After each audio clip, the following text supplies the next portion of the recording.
So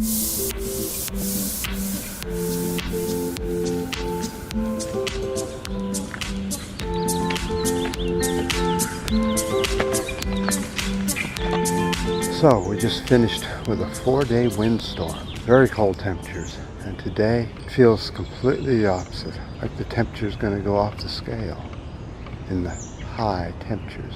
But I see the fog is off in the distance. That'll keep us down in temperature. Now, what is happening on the world stage as the U.S.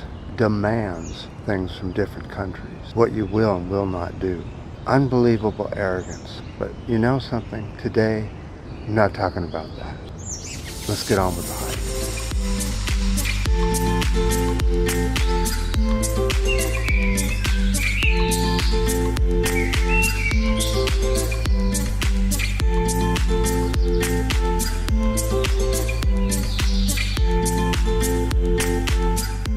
I don't know, these hills seem to get steeper for some reason, sometimes, like today. So something that never gets talked about is the protection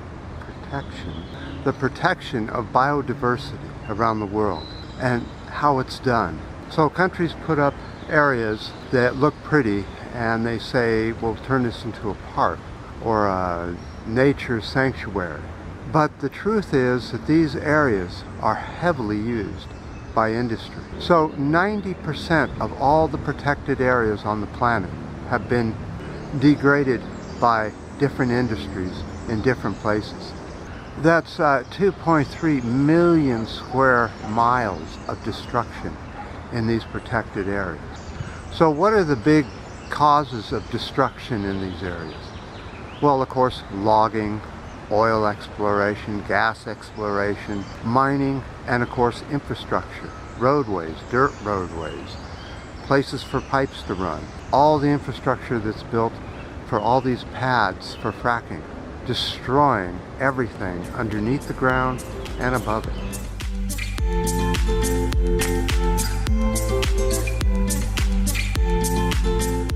It's so important to protect what we can on this planet. If you have a home, if you're fortunate to have a yard, you should be planting native species in that yard. You won't have to water it or anything. You just take out the dead stuff every now and then, and it'll take care of itself. That's what native plants do. You don't need to water them, fertilize them, or anything else, and they look beautiful.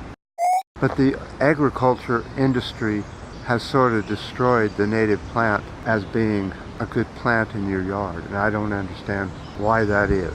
I, myself, every now and then do plant native plants in places where I know nobody will ever plow them up, cut them down. It's sort of a thing where I start at the beginning. I put the seed in the ground and in a little pot, and I grow it for a couple years or maybe a year, and then we go out and plant it with others. So one other thing on the agenda today is the Russian gas line that's being protested by the U.S. You know, this gas line, even though I don't like gas lines, is a very good thing for because they'll get their gas for half the price. The U.S. doesn't like that because they want to keep Russia as an enemy. But the way the U.S. is treating the rest of the world, I doubt will be allies for much longer. And if the U.S. is so hot on selling natural gas to you, you're going to lose half the gas in the process of converting it from gas to liquid on a ship, and then you'll lose half of that converting it back to a gas.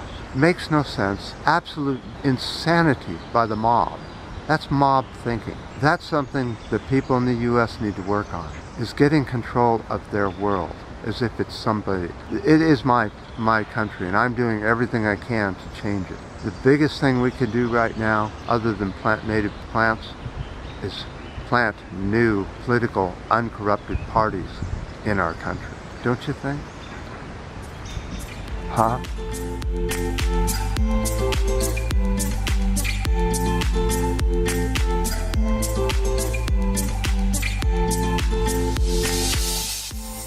By the way, I do appreciate all the new subscribers and the ups and the downs and definitely the comments. It's the people that make a channel. I'm just the messenger.